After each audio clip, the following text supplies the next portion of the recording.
चलिए बच्चों, तो हम लोगों ने लास्ट क्लास तक बेसिक मैथमेटिक्स की लगभग बहुत सारी बातों को सीख लिया था, जिसमें कैलकुलस, डिफरेंशिएशन, इंटीग्रेशन, वैसे मैथ जो हम लोग 10th क्लास तक नहीं पढ़ते हैं लेकिन उसकी आवश्यकता होती है, तो वो सब सारी बातें हो चुकी थी। जिनका भी छूट गया वो सारे बच्चे क्या कर सकते हैं, टेलीग्राम पे हमारा वो है, वो जाकर के आप उसको वापस देख सकते हैं, ठीक है ना। अब सवाल आता है प्यारे बच्चों कि अब हमें क्या करना चाहिए। देखिए, फिजिक्स में आप बिना डायरेक्शन वाले चीजों को पढ़े बिना आप आगे नहीं बढ़ सकते। जैसे कि वेक्टर पढ़ना पड़ेगा आपको, वेक्टर में आपको फोर्स पढ़ना पड़ेगा, और फोर्स पूरे 12th में है, इलेक्ट्रिक फोर्स, मैग्नेटिक फोर्स, है कि नहीं ये सब। तो बिना इसके आप 12th के बहुत आगे नहीं जा पाओगे। इसीलिए आज की क्लास में हम लोग बेसिक मैथमेटिक्स में आज और कल सिर्फ 2 दिन पढ़ेंगे वेक्टर। उसके बाद हमारा वेक्टर की कहानी क्या हो जाए खत्म। फिर हम लोग चालू करेंगे सोमवार से, जिसको बोलते हैं फर्स्ट चैप्टर, जिसका नाम है इलेक्ट्रिक चार्ज एंड फील्ड। ठीक है, वहां से हम लोग फिजिक्स स्टार्ट करेंगे। 2 दिन हमें वेक्टर पढ़ना पड़ेगा। तो आज हम लोग वेक्टर पढ़ेंगे। तो वेक्टर सबसे पहले कहां से बना है, तो मैं बड़ी ही शुरुआत से आपको शुरुआत करता हूं ताकि आपको पूरा कॉन्सेप्ट क्लियर हो जाए, ठीक है। तो अभी हम लोग पढ़ने वाले हैं सबसे पहले एक टॉपिक के बारे में जिसको बोलते हैं अलजेब्रा। क्या बोलते हैं बुआ? अलजेब्रा को बोलते हैं बीजगणित। क्या बोलते हैं बुआ? बीजगणित। अब देखिए, थोड़ा हिंदी भी लिखवा दूंगा क्योंकि 2 दिन में आपके हिंदी इंग्लिश में आप लोग पढ़े होंगे तो थोड़ा सा कॉमन हो जाएगा, ठीक है ना। जिसको इंग्लिश पे ध्यान देना इंग्लिश पे देखिए, क्या जरूरत है आपको हिंदी देखने का, मैथ में हिंदी इंग्लिश क्या होता है। तो बच्चों, अलजेब्रा 2 प्रकार के होते हैं, ठीक है। एक को बोलते हैं हम लोग क्या बुआ? अलजेब्रा 2 प्रकार के होते हैं। एक को हम लोग क्या बोलते हैं बुआ? Simple algebra. क्या बोलते हैं बुआ? Simple algebra. सिंपल में क्या होता है, 3 + 4 इक्वल टू 7, जो हम लोग बचपन क्लास में पढ़े होंगे। दूसरा को हम लोग क्या बोलते हैं बुआ? Vector algebra. कौन सा अलजेब्रा बुआ? वेक्टर में क्या होता है, 3 + 4। तो याद है इसका ये वैल्यू 5 आता है। तो बताइए, इसका जोड़ तो 5 आ गया। तो ये अलग तरह का अलजेब्रा हुआ, थोड़ा इसमें डायरेक्शन का खेल होगा। तो जब आप सिंपल अलजेब्रा जो बच्चे ने पढ़े तो उसमें कोई सिंपल रूल काम करता है, लेकिन ये कौन सा अलजेब्रा है, वेक्टर। तो वेक्टर अलजेब्रा के लिए आपको 3 चीज ध्यान देना पड़ेगा। वेक्टर कहता है मेरे पास 3 चीज है, अगर ये 3 चीज हुआ तो हमको वेक्टर बोलना, वरना वेक्टर मत बोलना। तो कहता है एक तो हमारे पास जो चीज है उसका नाम है मैग्नीट्यूड। क्या नाम है बउआ उसका? मैग्नीट्यूड। दूसरा जो चीज है उसका नाम क्या है बउआ? क्या नाम है बउआ उसका? डायरेक्शन। और तीसरा जो चीज है उसका नाम क्या है बउआ? एंगल। कई ऐसे फिजिकल क्वांटिटी है जिसके पास मैग्नीट्यूड भी है, डायरेक्शन भी है, लेकिन सिर्फ क्या नहीं है, एंगल पर डिपेंड नहीं करता, इसीलिए वो वेक्टर नहीं बल्कि स्केलर है। उदाहरण बताता हूं, विद्युत धारा। विद्युत धारा वेक्टर नहीं है, लेकिन विद्युत धारा के पास परिमाण है 3 एम्पियर, परिमाण हुआ। और दिशा भी है कि पोल पर से कहां आएगा, घर। क्या, लेकिन क्या नहीं है बउआ उसके पास? कभी ऐसा हुआ है कि घर से पोल पे चल जाए और आपका बाहर का बॉल जला रहा है? तो कहने का मतलब उसके पास दिशा पर डिपेंड नहीं करता है। तो कहने का मतलब कि जिसके पास ये तीनों होगा उसे क्या बोलेंगे हम लोग, वेक्टर। और अगर जिसके पास सिर्फ कितना होगा बउआ, मतलब दो तो नहीं बोल सकते, एक बोलो, रेयर केस में ये 2 आता है। तो अगर जिसके पास सिर्फ क्या हो बउआ, उसको क्या बोलेंगे बउआ, स्केलर। ठीक है, इसके पास ये दोनों नहीं, ठीक है। तो जिसके पास जो सिर्फ जिसके पास क्या हो बउआ, मैग्नीट्यूड, डायरेक्शन और एंगल तीनों हो तो उसे क्या बोलेंगे। और जिसके पास ओनली क्या हो बउआ, उसे क्या बोलेंगे बउआ, स्केलर। इतना बात समझ में आ गया? आपको कोई दिक्कत इसमें, कोई डाउट? इतना कहानी समझने में कोई दिक्कत आपको नहीं? अब सवाल है, वेक्टर जान तो गए कि किसे कहते हैं, लेकिन वेक्टर को दिखाए कैसे, रिप्रेजेंट कैसे करे, प्रदर्शित कैसे करे। तो अभी हम लोग यहाँ पे देखने वाले हैं रिप्रेजेंटेशन, यानी प्रदर्शन। वेक्टर को प्रदर्शित करे कैसे करे, दिखाए कैसे। तो वेक्टर को जो दिखाया जाता है ना, वो ऐसे दिखाया जाता है, ये टेल, ये हेड, और ये आपका मैग्नीट्यूड है, लाइन। ठीक, तो ये हमारा क्या हो गया बुआ, वेक्टर। इसको देखिए, समझने में कोई दिक्कत आपको नहीं। और वेक्टर को यदि लिखना हो, ठीक है ना, तो इसको रिटर्न कैसे करेंगे, तो देख लीजिए।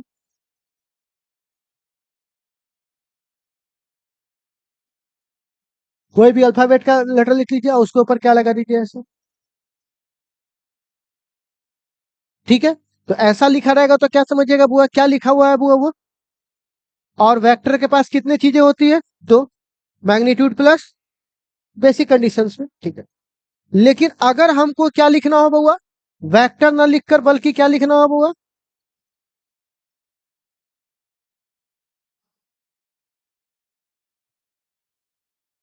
Magnitude of vector. वेक्टर नहीं लिखकर बल्कि क्या लिखना हो बुआ, मतलब वेक्टर का परिमाण। अब सिर्फ तुमको क्या लिखना है बुआ, मतलब क्या नहीं लिखना है, डायरेक्शन नहीं लिखना है। अच्छा, मैथ में आप एक चीज पढ़े होंगे बच्चे लोग, कि इस दुनिया में माइनस नाम का चीज डायरेक्शन को दिखाने आता है। जैसे मैं समझाता हूँ, उधर गए तो +5 मीटर और उल्टा हो गए तो, अच्छा तो क्या प्लस और माइनस से क्या उसका वैल्यू बदल गया, बल्कि क्या बदला, डायरेक्शन। सीधा गए तो प्लस, उल्टा आएंगे तो।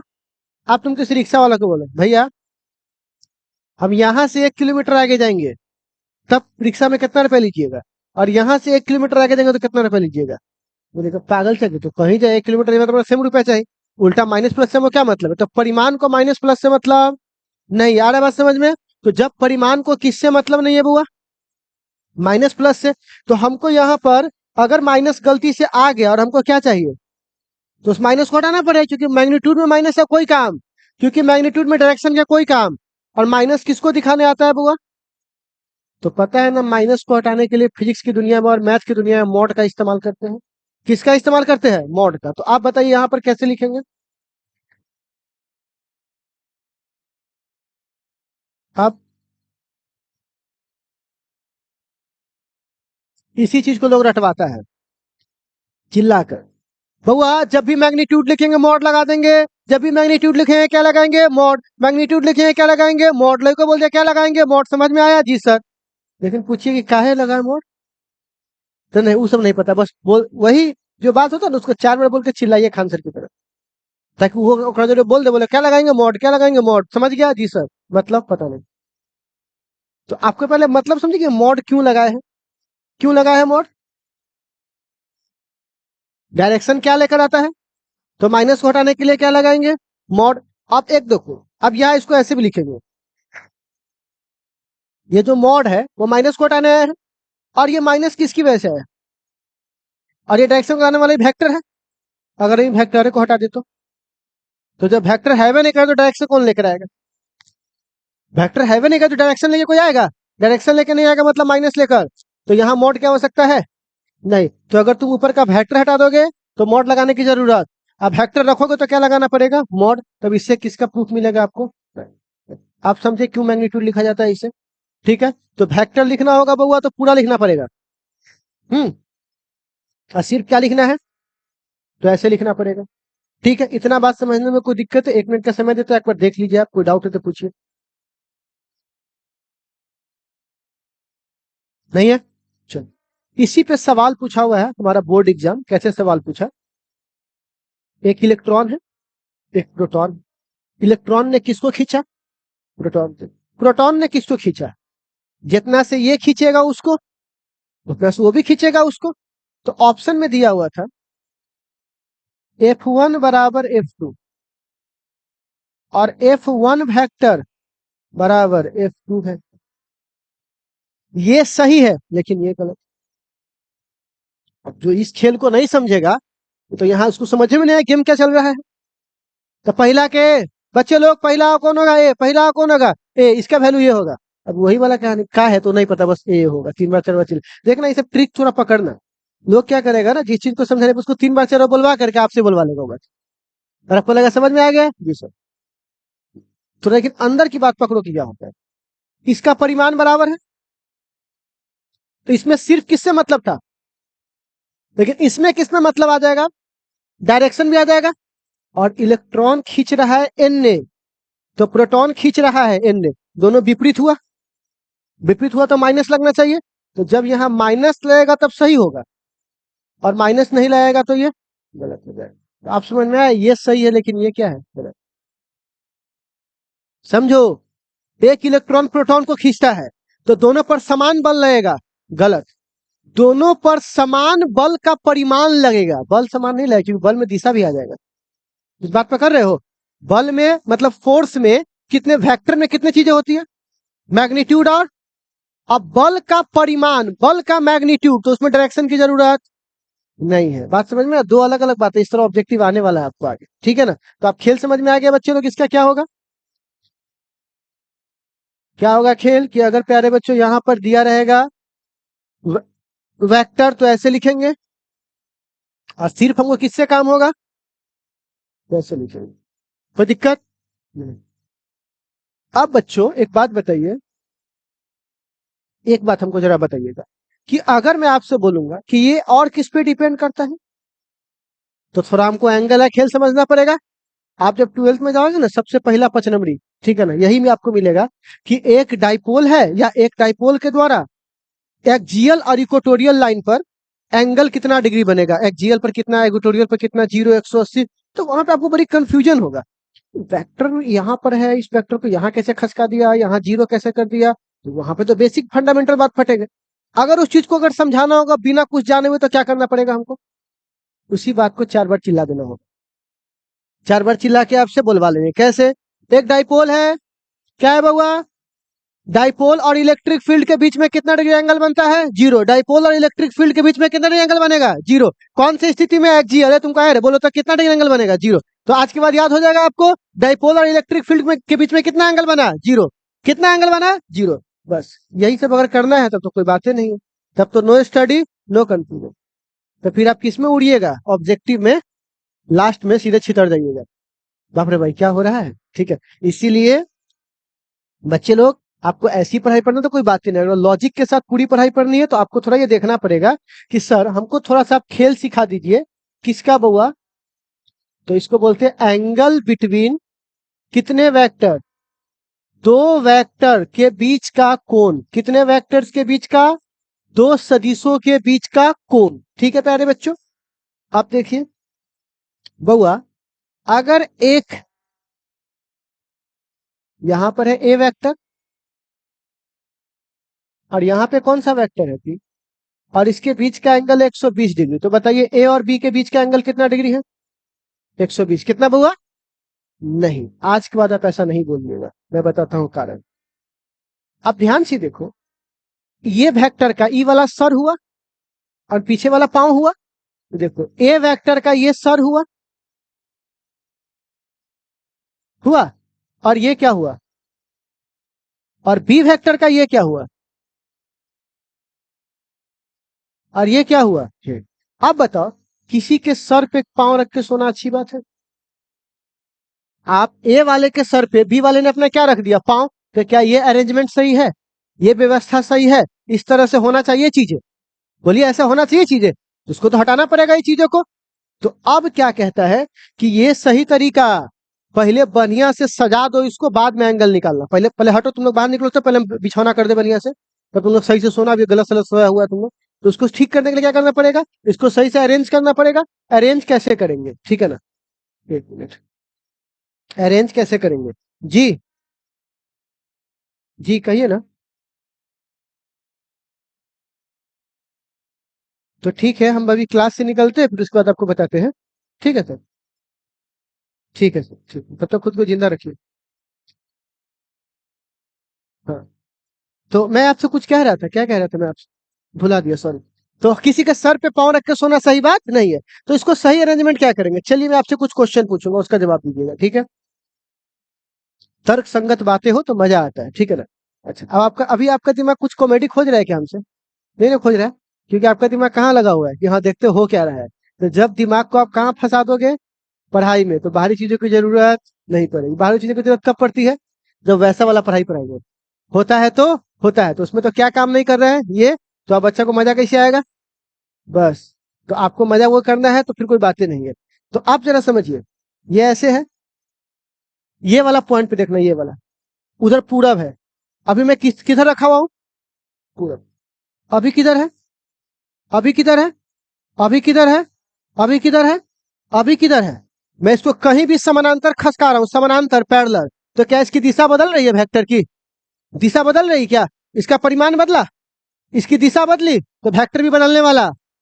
लेकिन अब देखो, अब इसकी दिशा बदली कि नहीं बदल गई? आप पूरब से ऊपर चली गई, अब इसकी दिशा बदल गई। तो याद रखिए, वेक्टर को समानांतर खसकाने पर उसमें कोई परिवर्तन, बस वो घूमना नहीं चाहिए। घूम गया तो दिशा बदल जाएगा, लेकिन समांतर खसकाने पर कोई दिक्कत। तो किसी वेक्टर को आप उसके समानांतर, उसके पैरेलल खसका सकते हैं कि नहीं खसका सकते हैं? खसका सकते हैं, लेकिन क्या नहीं कर सकते हैं? घुमा नहीं सकते। इतना बात समझ में आया? तो आप बताइए, हम इसको सही जगह अरेंज करने के लिए क्या करेंगे? देखिए तो, बी को ऐसे ही रहने दीजिए, रहने दीजिए बी को, और ए को थोड़ा खसका के आगे कर दिए। खाली घुमाना नहीं है, घुमा दिए, कहानी खत्म। घुमाना नहीं है, खाली क्या करना है? वो खसकाना है। और कैसे खसकाना है? समानांतर। पीछे से कहां ले गए उसको? आगे। तो अब बताइए, पहले यहां था, अब बताइए ये एंगल कितना है बुआ? अब तो फिर पूरा 180 था, पूरा 180 है, उसमें से ये 120 है। तो अब इसका देखिए, टेल टेल एक जगह आया कि नहीं आया? अब सही अरेंजमेंट है कि नहीं? पांव पांव एक जगह रख के सुना, तो अब एंगल कितना डिग्री बना होगा? 60 डिग्री। तो 120 डिग्री सही था कि 60 डिग्री सही था? अब आपको समझ में आया एंगल कैसे निकाला जाता है? अब जिसको ये छोटा सा बेसिक बात नहीं पता होगा तो वहां तक टंगर जाएगा, वहां तो वही सीधे छितरा जाएगा। समझ में आ रहा है बच्चे लोग? तो आप बताइए प्यारे बच्चों, तो आपको क्या लगता है, अगर बिना इसको पढ़ा हम उसको नहीं समझा सकते हैं क्या? समझा सकते हैं। तरीका कौन अपनाना पड़ेगा?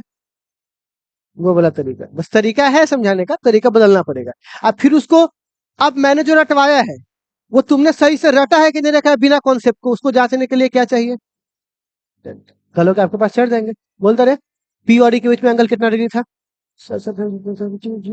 मार ध्यान, याद नहीं करता है, ये वो ऐसे उससे खोल देंगे ऐसे। क्यों? क्योंकि आप कॉन्फिडेंस में नहीं है, और आपको पता है कि वो लड़का अगर नहीं रटेगा तो एग्जाम में तो नहीं निकलेगा।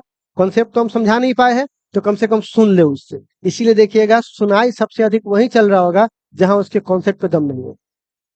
तो जिसको परिभाषा एकदम सिंपल सिंपल परिभाषा होता है, वो रटने में कितना समय लगा देगा? वो 5 मिनट बहुत हुआ। बात समझ रहे हो? तो इसीलिए आपको थोड़ा सा कॉन्सेप्चुअली देखिए, इसलिए मारपीट नहीं करते, किसी को नहीं मारते, ऑटोमेटिकली याद हो जाता है। और कैसन याद होता है और कैसन एग्जाम होता है वो तो आप जाकर के देख सकते हो यूट्यूब फेसबुक पर जाकर ही, कि कैसन एग्जाम होता है। ठीक, तो आपको बस खाली कॉन्सेप्ट पे फोकस कीजिए। ठीक है बच्चे लोग? अब देखो, बिहार बोर्ड का 35 ऑब्जेक्टिव 15 मिनट के अंदर ना बने तो कहिएगा। 15 मिनट बहुत हुआ। कितना बच्चा आपको जाकर 1 घंटा पहले सोता नहीं निकल? क्यों? क्योंकि उतना आपको कॉन्सेप्चुअली मजबूत कर दिए हुए। ठीक है, अब बताइए प्यारे बच्चों, इसमें अगर तुमको एंगल निकालना हो तो कुछ एक दो को डेमो दे देता हूं, आप इतना करके दिखाइएगा। आप बताइए, ये अगर ए है और ये बी है, एंगल 150 डिग्री है, बताइए इसके पीछे कितना एंगल होगा? कितना होगा? क्योंकि ये अभी हेड हेड है, तो क्या ये सही पोजीशन है? नहीं है। तो कितना डिग्री होगा वो यहाँ पर आगे बढ़ाने पर? 30। तो कितना होगा? 30। अच्छा, इसका बोलिए तो।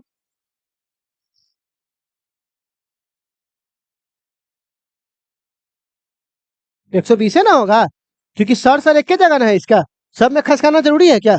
पहले देख लेंगे ना, तो कितना हो जाएगा? 120। तो एंगल निकालने का क्या तरीका है? तो सबसे पहले तो बउआ इसका, सबसे पहले हेड हेड या टेल टेल, टेल टेल कहां पे होना चाहिए बुआ?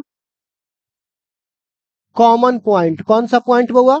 Common point. और तब बुआ कौन सा एंगल? Small angle. कौन सा एंगल? स्मॉल एंगल को ही हम लोग क्या बोलेंगे बुआ? Angle between. इतना कहानी समझने में कोई दिक्कत है आपको? कोई दिक्कत नहीं। चलिए अब आगे बढ़ते हैं। तो हम लोगों ने एंगल देख लिया, वेक्टर देख लिया, ठीक है ना? वेक्टर का एक टाइप होता है यूनिट वेक्टर, वो कल देखेंगे, ठीक है ना? इस पे यहाँ पर चर्चा करने की जरूरत नहीं है। अब होगा सबसे पहली बात, हम लोग यहाँ वेक्टर अलजेब्रा पढ़ने आ रहे हैं। क्या पढ़ने आ रहे हैं बुआ? और कौन सा अलजेब्रा पढ़ने आ रहे हैं? अलजेब्रा में क्या पढ़ते हैं? जोड़, घटाव, गुना, भाग। क्या पढ़ते हैं अलजेब्रा में? तो यहाँ क्या पढ़ेंगे? जोड़ घटाव गुना भाग, वही पढ़ेंगे। और क्या पढ़ेंगे? जीते के बिना मतलब को इसको चढ़ा बढ़ा के रखो। इसमें क्या पढ़ेंगे? जोड़, घटाव, गुना, भाग। तो सबसे पहले किसको पढ़े? जोड़ घटाव आज पढ़ेंगे, गुना भाग कल पढ़ेंगे। तो आज किसको पढ़ेंगे बुआ? जोड़ घटाव। तो दो वेक्टर का जोड़। तो सबसे पहले किसको पढ़ेंगे बुआ? एडिशन ऑफ कितने वेक्टर? Two vectors. कितने वेक्टर? तो अगर मैं इसको देखूं तो एक वेक्टर ए है, एक वेक्टर, दूसरा वेक्टर, एक वेक्टर ए, दूसरा वेक्टर बी। बताइए दोनों के बीच का कोण कितना डिग्री है? थीटा। दोनों का टेल टेल एक जगह है ना, तो बताइए इसका रिजल्ट किधर जाएगा? ऐसे ही ना होगा। तुम्हारे कमर में रस्सी बांध कोई इधर खींचो, तुम इधर खींचो, तुम कहाँ जाओगे? पीछे पीछे जाओगे ना। यही ना तुम्हारा रिजल्ट होगा दोनों खिंचाव का। तिरवा धा के जब ऐसे खींचते हैं तो एक तार एने एक तार एने, लेकिन वो तिरवा जाता कहाँ है? बीच में। तो आप बताइए दोनों यहाँ पर है लेकिन जाया कहाँ है? ये सीधा। ठीक है, तो आप बताइए, इसका जो लिखने का तरीका है रिजल्टेंट को, इसको आर बोलते हैं रिजल्ट। तो वेक्टर के रूप में लिखिएगा तो ए वेक्टर में कितना जोड़ेंगे? ए प्लस बी दो को जोड़ रहे हैं, ए प्लस बी दो को जोड़ रहे हैं ना। लेकिन आपको पता नहीं अभी वेक्टर है, और वेक्टर कितनी चीजों से मिलकर बनता है? दो। एक को बोलते हैं मैग्नीट्यूड, पहला को क्या बोलते हैं बउआ? और दूसरा को क्या बोलते हैं? डायरेक्शन। तो आपको पता होना चाहिए कि मैग्नीट्यूड का फॉर्मूला होगा आर बराबर रूट अंडर, याद आया, A square plus B square plus 2ab। याद आया? ये बड़ा वीवीआई फॉर्मूला था, कम से कम 100 जगह यूज आएगा ये फॉर्मूला। तो बताइए तो दो वेक्टर का जोड़ का फॉर्मूला क्या है? ना ना ना ना ना ना, दो वेक्टर के जोड़ का फॉर्मूला ये है, ए वेक्टर प्लस दो वेक्टर के जोड़ के परिमाण का। मैं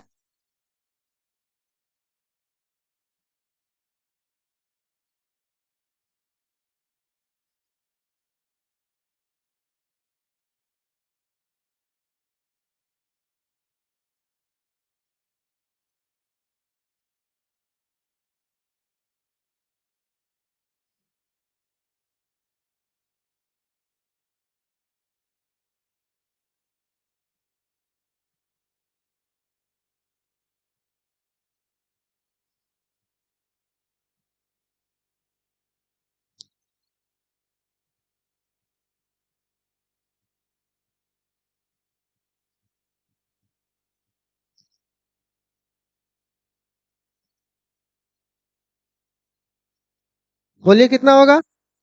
ए square plus B square plus 2ab, कौन सा? Theta, cos theta. इसमें कोई दिक्कत? अब बताओ डायरेक्शन में क्या होगा यहाँ पर? तो देखो, इसको बोलते हैं अल्फा। तो tan अल्फा बराबर हो जाएगा बी बी साइन थीटा ए प्लस बी कॉस थीटा। ठीक है, लेकिन ये हमको उतना यूज आने वाला नहीं है, सबसे ज्यादा हमको यूज यही आएगा। तो इतना कहानी आप लोगों को समझ में आया? कोई दिक्कत है आपको? अब सुन लीजिए, इसका जो मैक्सिमम मान होगा, कौन सा मान होगा? मैक्सिमम, उसकी वैल्यू होगी ए प्लस, कितनी होगी? ए प्लस बी। और वो थीटा बराबर कितना डिग्री पर होगा? जी। और अगर इसका कौन सा मान बहुआ? मिनिमम, वो कितना पर होगा? ए माइनस। अब आप बताइए इसकी थीटा की वैल्यू कितनी डिग्री होगी? 180 डिग्री होगी। और अगर 90 डिग्री हुआ तो आर का मान हो जाएगा रूट अंडर ए स्क्वायर प्लस बी स्क्वायर, क्योंकि ये खत्म हो जाएगा थीटा। तो आप बताइए इसमें थीटा बराबर कितना डिग्री होगा? तो चलिए कुछ मैं आपको क्वेश्चन देता हूं, आप लोगों को जरा बनाना है। क्वेश्चन ये है प्यारे बच्चों, अगर मैं ए बराबर दे दूं 3, बी बराबर दे दूं 4, और एक बार थीटा का मान मैं आपको दे दूं 0 डिग्री, तो क्या आप हमको आर का मान निकाल के दिखा सकते हैं? कैसे? A square B square 2ab। Copy पे निकाल के दिखाई तो सब लोग स्पीड में, कॉपी पे सब लोग निकाल के दिखाइए कितना है। चलो,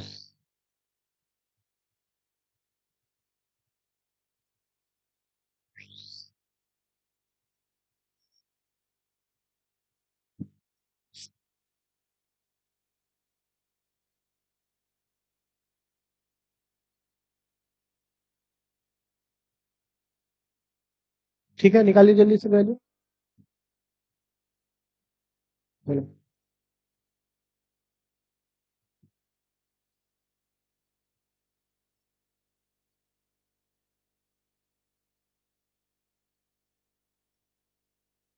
हेलो हेलो। ठीक है, आ गया बच्चे लोग? तो कितना है बच्चे लोग इससे काटे तो? आर बराबर कितना आएगा? रूट अंडर ए का स्क्वायर मतलब 3 का स्क्वायर, फिर किसका? 4 का स्क्वायर प्लस 2 गुने 3 गुने 4 इंटू कॉस कितना डिग्री? 0। तो बताइए आर इजकल टू कितना हो जाएगा? सीधे मैं लिख सकता हूँ यहाँ पर 9 प्लस 16 अब प्लस 24 49 बराबर कितना होगा? 7। अच्छा आप बताओ अगर थीटा बराबर मैं 180 डिग्री रखूँ तो बताओ तो आर बराबर कितना आएगा? और जीरो का मान 1 होता है। ठीक है, तो अगर थीटा बराबर 180 रखूंगा तो 9 प्लस 16 देखो 3 का स्क्वायर प्लस 4 का स्क्वायर प्लस 2 गुने 3 गुने 4 और कॉस 180 का मान कितना होता है? -1 नहीं होता है क्या? तो आप बताइए तो 3 तिहाई 9 प्लस 16 और -24 तो 25 में से 24 जाएगा तो एक नहीं बचेगा। तो दो सदिश को जोड़े तो कितना आया? कितना डिग्री पर? और घटाए तो कितना डिग्री पर? तो सबसे महत्तम मान कितना है? ए प्लस बी। और सबसे न्यूनतम मान कितना है? बाकी बीच में आएगा। इतनी कहानी आप लोगों को समझ में आ गई बच्चे लोग? तो ये हमने किसके लिए बात किया बुआ? Addition of two vector. अब अगर हम लोग इसी में बात करें सब्सट्रैक्शन, क्या लिखेंगे बुआ? सब्सट्रैक्शन घटाओ ऑफ कितने वेक्टर? तो सुन लो इसका फॉर्मूला सीधे क्या होगा? आर देखो पहले आर बराबर फॉर्मूला होगा घटाओ है ना, तो ए वेक्टर माइनस बी वेक्टर। तो आप बताइए आर का परिमाण यानी मैग्नीट्यूड कितना होगा? सीधे A square plus B square minus 2ab cos theta. तो आप बताइए दो वेक्टर का जोड़ कितना होता है? बताइए तो परिमाण उससे कितना होता है? सब लोग बोलकर रूट अंडर ए का स्क्वायर प्लस बी का स्क्वायर 2ab cos थीटा। घटाओ कितना होता है? A square plus B square minus 2ab cos theta. इतना बात समझने में कोई दिक्कत? तो ऐसे क्वेश्चंस लेंगे तो बना दोगे। अब हमारे पास एक टर्म आता है जिसको हम लोग बोलते हैं कंपोनेंट। क्या बोलते हैं बुआ? कंपोनेंट। ये आखिरी टॉपिक है, कंपोनेंट ऑफ वेक्टर। ठीक, अब ये क्या चीज है भाई? तुमको नहीं समझ में है? रेक्टेंगुलर कंपोनेंट, इसको आर लगा देता हूँ रेक्टेंगुलर। ये क्या चीज है? इसको मैं एकदम बच्चा वाला एग्जांपल से समझाता हूँ और आप 100% आप समझ जाओगे। ठीक है ना? चलो मैं जरा दिखाता हूँ। आपको याद होगा एग्जाम्पल ही सबसे बड़ा पावर है समझने का समझने का। X Y. आपने ग्राफ वाली कॉपी खरीदी थी? ग्राफ वाली कॉपी, उस पर लाइन खींचते थे 1 2 3 4, याद आया? इस पे लाइन खींचते थे 1 2 3 4 5 ऐसे। अब किसी ने हमको बोला कि भैया हमको एक्स पर 3 चल के दिखाओ, तो हमने एक्स पर यहाँ 3 चल दिए। सही चला कि गलत चला? अब बोला वाई पे 4 चल के दिखाओ,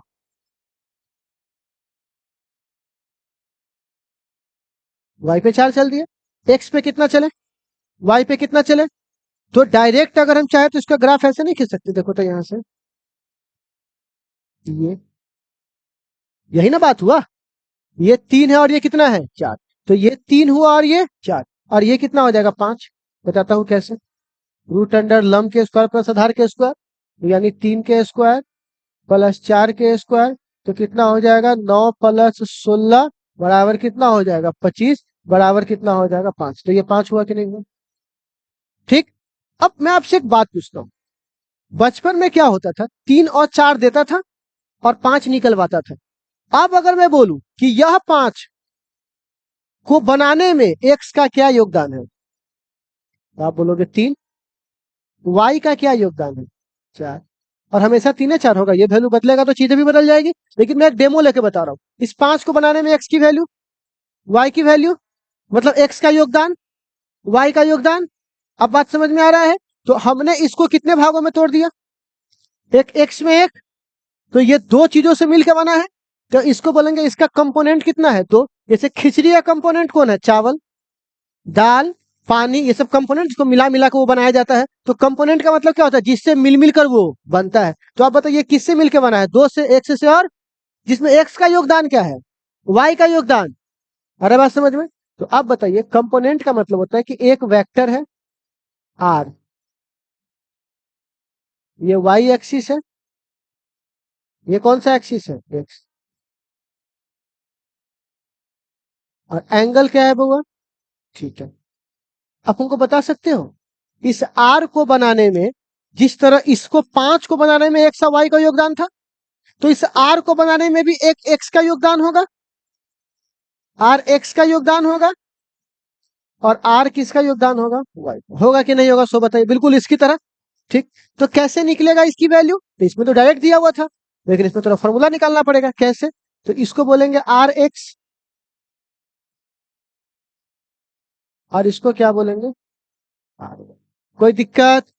अच्छा, हमें क्या दिया हुआ है बउआ, आर दिया हुआ है, थीटा दिया हुआ है, क्या नहीं पता है, क्या नहीं पता है, तो एक एक करके निकालेंगे। अच्छा, ये राइट एंगल ट्रायंगल है, राइट एंगल ट्रायंगल का ध्यान से देखिए तो ये आधार है कि नहीं, इसको बेस बोलेंगे, बेस, और इसको परपेंडिकुलर बोलेंगे थीटा के सामने वाले को, और इसको हाइपोटेनस बोलेंगे, बोलिए तो, बेस, परपेंडिकुलर, हाइपोटेनस, बोलेंगे कि नहीं बोलेंगे। अब आप बताइए, आपको नहीं लग रहा है कि तुमको बेस निकालना है और कर्ण दिया हुआ है, तो बेस में और हाइपोटेनस में संबंध बताने वाला कौन सा थीटा है भैया, जरा बता सकते हैं हमको, कॉस थीटा। पंडित भोला प्रसाद हर हर बोला। तो कॉस थीटा बराबर क्या होता है, बेस बट्टे, और बेस की वैल्यू क्या है यहाँ पर बुआ, और एच की वैल्यू क्या है, तो आर एक्स का मान कितना होगा, आर उधर चल जाएगा, आर कॉस हो गया, समझे। तो बताइए आर एक्स का मान क्या होगा बुआ। अच्छा, और इसका बोलिए तो इसमें कौन सा थीटा लगेगा, साइन क्यों लगेगा, क्योंकि पी बट्टा एच, और साइन थीटा बराबर पी की वैल्यू पता है हमको, आर वाई, यही तो निकालना है, और आधार का वैल्यू आर, तो आर वाई बराबर क्या होगा। और अब ये बताने की जरूरत नहीं ना कि कौसे काहे लगाए, क्योंकि हमको दोनों में संबंध चाहिए था, साइने क्यों लगाए, क्योंकि दोनों में संबंध चाहिए था, तो अब ये क्यों वाली कहानी खत्म हो गई, यही क्यों लगाए वही क्यों लगाए, ये कहानी खत्म हो गई कि नहीं हो गई। तो आप बताइए, यहाँ पर आज के बाद के पूछेगा कि इसकी वैल्यू कितनी होगी, तो क्या बोलिएगा, आर कॉस थीटा, और इसकी वैल्यू क्या होगी, इसी दोनों से मिलकर के ये, तो ये 3 और 4 वाली वैल्यू ऐसे निकल जाएगी। समझ में आया कैसे निकलेगा। अब चलो मैं आपको कुछ एग्जाम्पल दिखाता हूँ। एग्जाम्पल पहला, मान लीजिए ये 10 है, कितना मीटर, एंगल है 60 डिग्री, कितना डिग्री, 60। आप बताइए आर का एक्स वैल्यू कितना होगा और आर का वाई वैल्यू कितना होगा, बताइए तो। फॉर्मूला क्या है आर एक्स का, बोलिए तो, आर कॉस थीटा। आप बताइए आर की वैल्यू कितनी है, और थीटा के मान cos 60, cos 60 का मान कितना होता है, 1/2, बताइए कितना हो जाएगा, 5 मीटर। तो आप बताइए एक्स का क्या योगदान रहा होगा, 5। वाई का योगदान कैसे पता करेंगे, क्या बात है, आर की वैल्यू 10, साइन कितना, तो रूट साइन 60 का मान √3/2, तो इसको लिख सकते हैं 10 गुने इसका 1.7 होता है मान, √3 का, और बट्टे क्या, 2, मतलब 17/2, और 17 का मान कितना होता है अप्रोक्स में, कोई दिक्कत, अब निकल जाएगा ऐसे, ठीक है। अब चलो एक छोटा सा मैं डेमो आपको देता हूँ। मान के चलो किसी ने बोला कि एक फोर्स लग रहा है 100 न्यूटन का, कितना न्यूटन का, और कितना डिग्री के एंगल पर, तो आप बताइए तो एफ का एक्स में क्या योगदान होगा, और एफ का वाई में क्या योगदान होगा, बता सकते हैं क्या आप लोग, बताइए तो जरा, एक्स में क्या योगदान होगा और वाई में क्या योगदान होगा।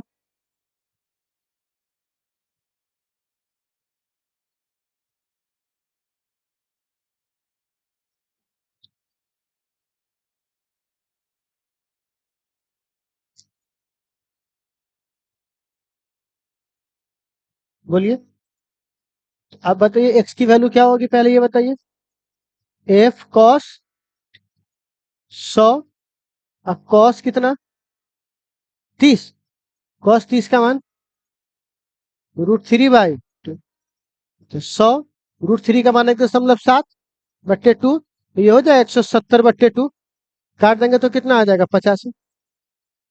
नहीं आ जाएगा क्या? इसका बोलिए तो। एफ साइन थीटा, एफ का मान 100 और साइन 30 का मान 50। इसको समझने में कोई दिक्कत होगा? तो आप समझ में आया कंपोनेंट कैसे काम करता है। ठीक है, तो आज की पूरी क्लास में हम लोगों का यही करना था। तो आज बताइए हम लोगों ने क्या क्या सीखा वेक्टर के बारे में। तो सबसे पहली बात बताया कि अलजेब्रा कितने प्रकार के, एक सिंपल और एक, सिंपल को तो हम लोग जानते करते 3+4।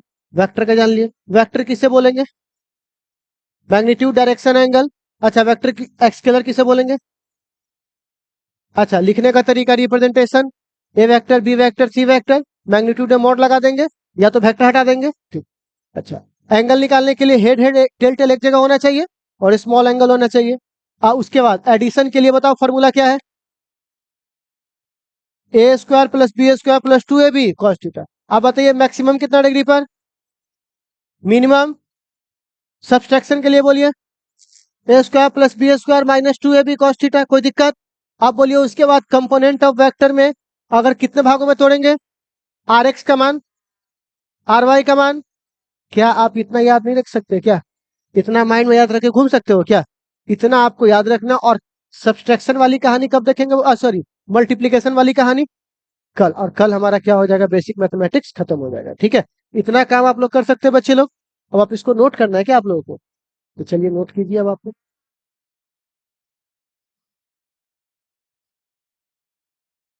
चाहे तो फोटो भी खींच सकते हो। चलिए ठीक है।